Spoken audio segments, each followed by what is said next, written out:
कांकेर जिले के भानु प्रताप में प्राथमिक शाला बंसला में कक्षा पहली की छात्रा तेजेश्वरी टांडिया मध्याह्न भोजन वितरण के दौरान गर्म दाल से भरे पतीले में गिर गई, जिससे छात्रा बुरी तरह से झुलस गई है और इसे गंभीर अवस्था में एक निजी अस्पताल भानु प्रतापपुर भर्ती कराया गया था। इसके बाद बेहतर इलाज के लिए जिला अस्पताल रेफर किया गया। सोमवार को प्राथमिक शाला बंसाला में बच्चों को मध्याह्न भोजन वितरित किया जा रहा था। इसमें रसोइयों की बड़ी लापरवाही देखी गई। बच्चों को लाइन लगाकर कैदियों की तरह भोजन परोसा जा रहा था।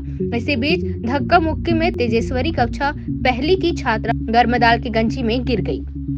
पखांजूर से विप्लव कुंडू की रिपोर्ट।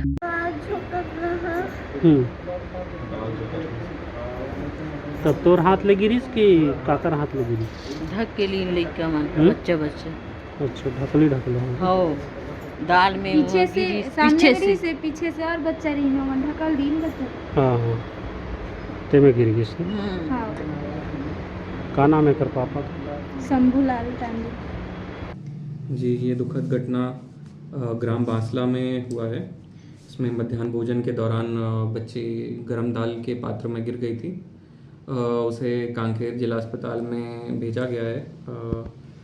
जो भी जिम्मेदार व्यक्ति हैं उन पर कार्रवाई की जा रही है। जो भी जिम्मेदार शिक्षक हैं उनके खिलाफ शो कॉज नोटिस भी जारी किया गया है।